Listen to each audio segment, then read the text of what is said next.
Here we are at the intersection of US Highway 129 and North Carolina Highway 143. For those of you that don't know, North Carolina Highway 143 becomes the Cherahela Skyway, a number of miles going west. On this episode, we are not going that far.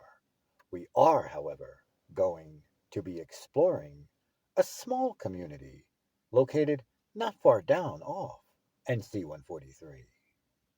Before we get there, however, it does appear something came up. So, what do we have here? CC Camp number F24? What is that? County number 3447? Historical monument? What is that? The arrow points in that direction. Let's go that way. The sign said it was up here.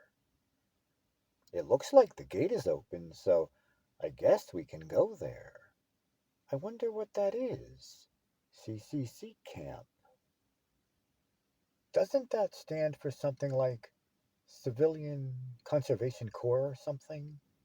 I don't know. Let's see. I mean, there is a large clearing here. Maybe we'll have to walk up there. I mean, there's a little sign thingy over here. What does it say? Let's take a 1930s visit to Camp Santitla and the Civilian Conservation Corps.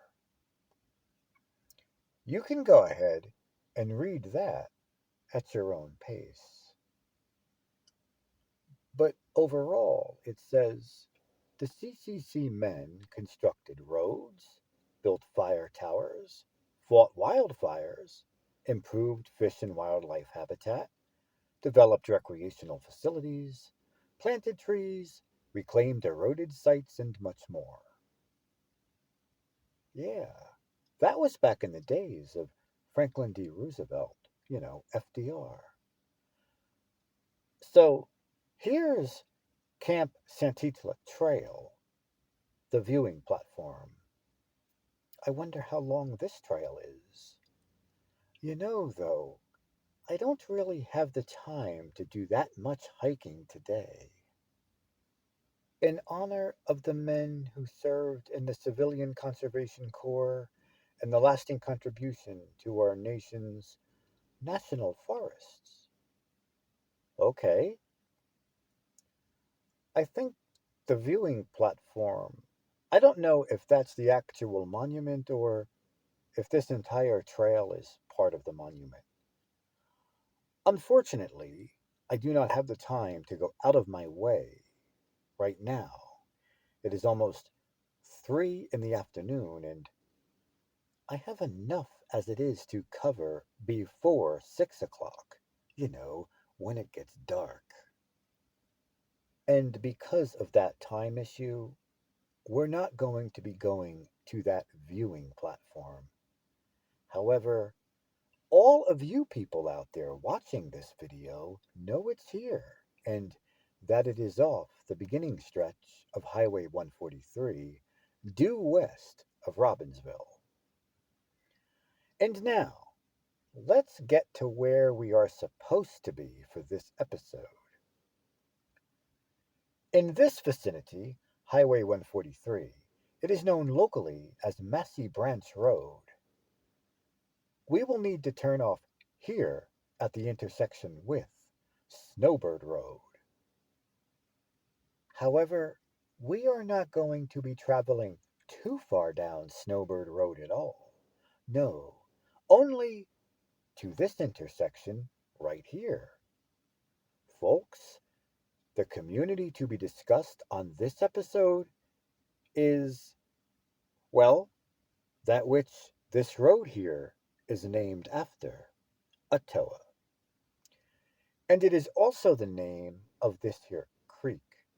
However, do not get confused because this here is Atoah Circle, Now, if you look at a map like this one, you will notice that Atoah Circle is essentially just that, a circle. The thing is, though, its western half is identified as Atoah Road. Atoah Circle, it completes the eastern half, while Atoah Road veers off southward at the bottom. This creek here follows not Atoa Circle, but Atoa Road downward. And this creek, it is called Taquet Branch. Now, for starters, the name Atoa should conjure up images of Cherokee history. Because, you know, if a nearby town called Stuccoa is derived from a Cherokee word, then Atoa is probably also going to be. Stuccoa, Atoa, yeah, a bit similar. According to an online user submission, the word Atoa stems from a Cherokee word aqua, meaning for the amount of wild game there. Makes sense, I guess. Lots of that likely can be found here, but the community of Atoa, it might actually be named after an actual Cherokee person. You see this road right there? Well, it's called Ground Squirrel Road. And this road, it can be found just a bit north of this intersection here with Highway 143. Now, the name of this road is likely not derived simply from some dude with a fondness for squirrels of the ground type, not those flying ones. Apparently, North Carolina has this magazine entitled, simply enough, The State. Wow, that is the only name the creators of that magazine could come up with? Not even the state of North Carolina, but just The State. I wonder if other states have a magazine called The State, like New Jersey, The State, Florida, The State, California, The State, England, The State. Oh, wait, is that a state? I don't know, but I can see how that could get a bit confusing. Regardless, this is the article from that magazine we are interested in. An article from way back in 1937. It appears Ground Squirrel had a son named Atoa. Overall, though, the story behind Ground Squirrel, it is an interesting one, for sure. It is, however, one I do not have time to cover in depth. So, you know how it is. If you're watching this, I bet you're at least a bit of a tech junkie. I bet you know how to pause, but I also bet you're smart enough to figure out how to zoom. But anyway, in the late 1800s and early 1900s, much of this area, as with many other regions of Graham County, was home to logging. The first sawmills, they were of the up and down type, powered by water. I imagine they were likely similar to what is described in this online article. Now, the website for Graham County, it hosts this book, The Graham County Centennial, 1872 to 1972. A bit of the history regarding Atoa can be found there. For example, it talks of a Jason Hyde having operated such a sawmill somewhere on this here Atoa Creek. Maybe, just maybe, the Jason Hyde referenced is this man, Jason Fowler Hyde. Not sure if the fowl listed in this photo is of Jason Fowler Hyde. Regardless, he is related to that family, and so is this man, Jason Stephen Hyde, alive from 1829 to 1907. In fact, he is the father of Benjamin Newton Hyde, who is, in fact, a brother of John Aaron Hyde. Now, Jason Fowler Hyde, he is the son of John Aaron and Elizabeth Jane Hyde. But many of you might be asking, why is that so important? Well, because it turns out that Jason Stephen Hyde may be even a better candidate for having operated that sawmill. Who knows, though? Maybe one, the other, or both had some part in it. Here is a 1924 deed from B. N. Hyde to the Bemis Lumber Company. The B. N. Hyde referenced here is likely Benjamin Newton Hyde. This deed, it does reference Atoah Creek. And I guess that could make Jason Stephen Hyde even a better candidate. Regardless, that referenced sawmill was likely in place somewhere in this area prior to Bemis having built a private railroad. Folks, there was a railroad in this area, but look around. What do you see? Tell me, where is it? Where did it go? You know, I don't know, but maybe this road or portions of this road are built on its path, or maybe not. Whatever the case, this here is the 1927 pic of the old Bemis lumber mill.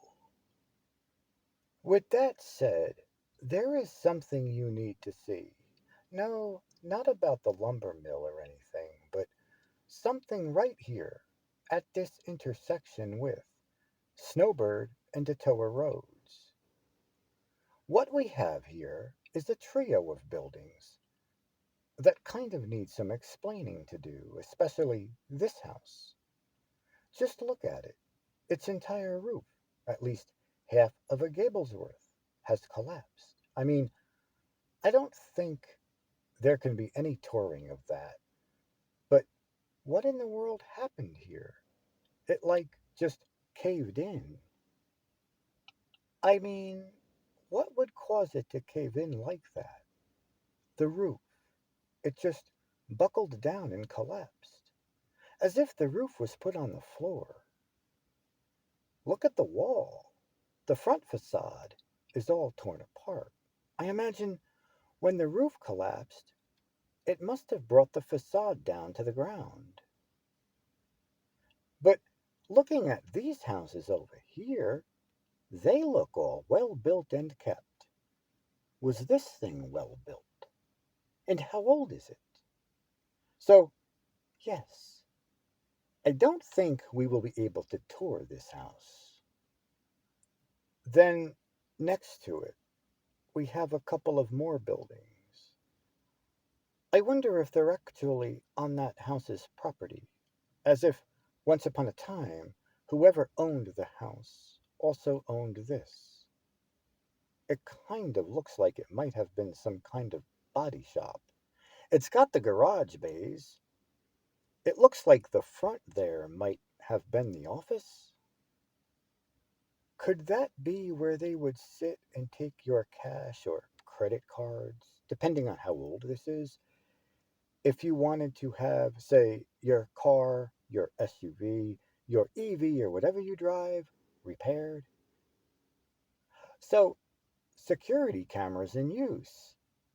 It couldn't have been that old then, not if they have a high techy kind of security system. The doors look kind of new. Compared to the rest of the building, those doors, those garage bay doors, they look new. I wonder. That's padlocked. I wonder if we can get a peek on the inside. Not much. A lot of stuff strewn around here. We have some bed frames. I think that's a water heater, a boiler. Why is there a shopping cart over here? Where did that come from? Ingalls? What are they doing over here? Do you know how far away the closest shopping center is that would have a cart? The closest one is kind of a long distance from over here. All right, let's move down to the third building. I wonder what that could have been. Maybe Atoah, many years ago, once had a store. That does kind of look like it could have been a store building. Yes, as you can see, behind it, there's lots of farms.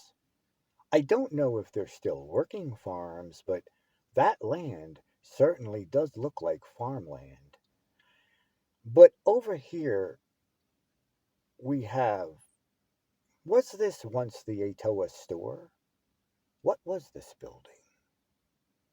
You know, there might be a way to find out. You know what? Let me do some magic and see if I can find out what this was. It is here on the corner of Snowbird and Atoa Roads, going east. Let's see if we can find some information. So, the properties. They are denoted here within this box.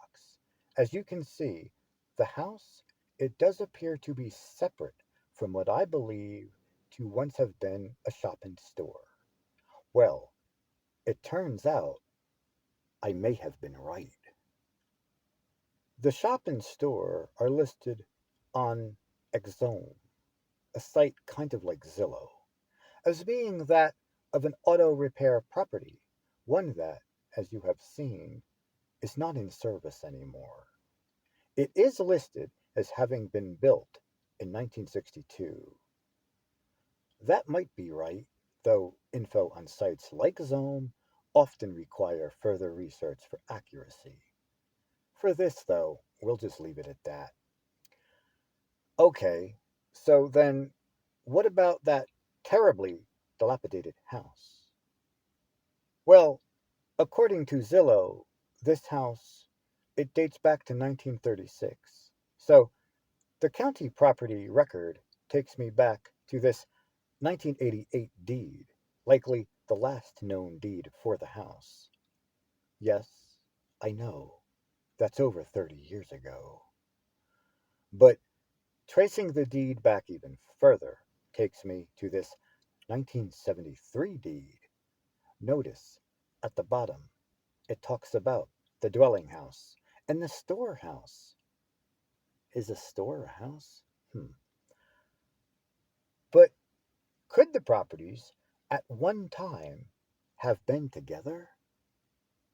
Well, tracing back the auto repair deed, that does bring me to this here deed. Yes, the house, and at least one of the store buildings, was present here in 1980, and it appears to have been under the same ownership. Well, that about does it for this trio of buildings, the house and all. Yes, I do have a lot of Atoa to cover, and not a whole lot of time left in the day. Now, what we have here is a mountain place, an old home. It was located on Atoa Creek, but is it still there? Not sure. But this here is McClung Hill Road. That's important because of who lived in this house. If we travel up this road, might we find it?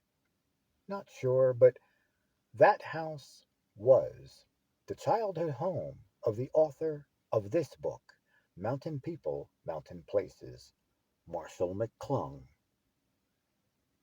Could that be it? I don't think so. This is, though, where McClung Hill Road goes and seems to end, right at this house.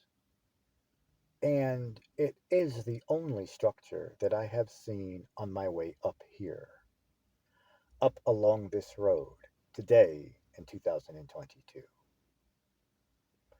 But, folks, it appears that will just have to do it for this little community of Atoah. Now, you know the drill. And yes, that time has come. That time to move on.